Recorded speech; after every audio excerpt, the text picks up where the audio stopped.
There have been no fans in the building. This isn't exactly new for you guys because here in Edmonton, as in Toronto, we hosted the bubble playoffs. You guys were down at Rogers Place for the whole entire playoff.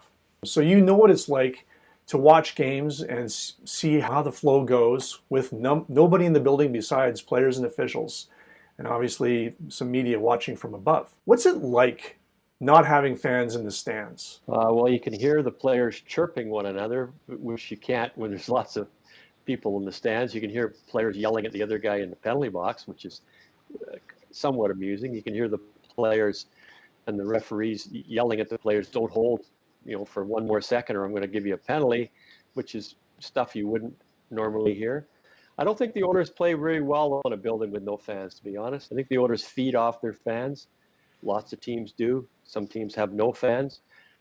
Much is being made about, Arizona's going to have fans in the building and Florida's going to have fans in the building. Well, when there's no COVID, there's not a lot of fans in the building in both those places. So I don't think it makes a whole lot of difference. I think for a Canadian team with a Canadian fan base, whether you're Edmonton or Toronto, say, or Calgary's loud, Vancouver's loud, Winnipeg's certainly loud. I think there's no home ice advantage now.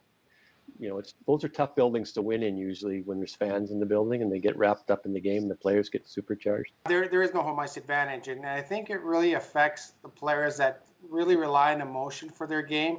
A guy like Zach Kassian, for example, when he goes out and he makes a big hit and the fans get behind him, and it really kind of winds a guy like that up and gets him going. And I think those guys right now are really, really feeling the effects of no fans in the stands. I know the benches are trying to generate their own energy.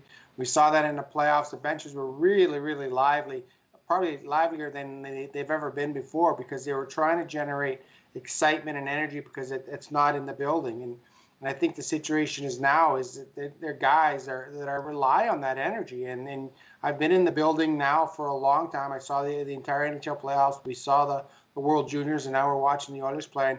And it's a quiet building. It's like watching a shinny game. But at the NHL level, it's really quiet. There's no one in there. You make a big play, you make a big hit, you're going to get the bench celebrating, and then it's over. Otherwise, the buildings the roof would blow off the building. That goal that McDavid scored against Vancouver on the power play, when he ripped around Tanner Pearson and then cut inside Edler and scored, that would have blown the roof off the building, and I think the Oilers would have been able to ride that momentum for a few minutes, and now you can't. Now you don't have that momentum to ride. You don't have that buzz. Now here's a question. Now you had the controlled environments in the summer for the playoffs in 2020, and now all the teams were in one place. They were in a nearby hotel, go back and forth to the rink. That's where they lived basically for some of them for up to 2 months. But now we have teams doing the traveling, so it's the empty building thing. Is there something about that experience that might throw a team off, perhaps? I don't know. I think it's an interesting topic. No fans in the building and stuff. I think when it gets right down to it, I think, as Derek pointed out, there are some players that feed off the crowd. I think the rest of the players, after a while, it's just another hockey game. They're playing against a team, not worrying about the fans. They're just not playing well. And there's the same thing in the playoffs. It's the same game as far as I can see. The compete level is not high enough, and they can't seemingly get it back. Ever since the pause in March, when they were going quite well, they haven't been able to get back to the way the Oilers as a team are. And they've changed some personnel and stuff, but I don't know if it has anything to do with an empty building. But I think for the players, traveling will be a little different because you're going from the plane to the bus to the hotel to the rink. That's it. There's no leaving the hotel. There's no going out into the town. There's no eating out at restaurants. I think for a lot of time, the players, the road is kind of a bit of a sanctuary. You get away from your families. You get away from everyone else, and you get to hang out just the guys, just the players. You get to eat together, you get to go out together, get to go have a beer together.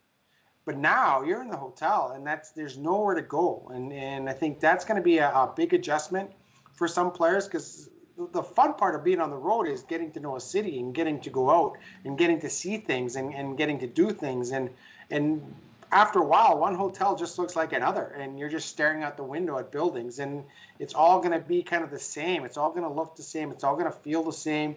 And I think that's one thing. It's going to be interesting to see how it affects some players of not being able to go out, of going from the plane to the bus to the rink to the hotel, and that's it. And I know it's going to be different being on the road, because it's going to feel like, well, every town's going to feel the same, every rink's going to feel the same, and all the bus rides are going to be the same, all the flights are going to be the same. So I think this is something we do have to monitor as the year goes along, because the road isn't going to be the respite that it used to be for some of these players to just get away and kind of do a little bit of team bonding. It's going to be interesting to see how teams adjust to that.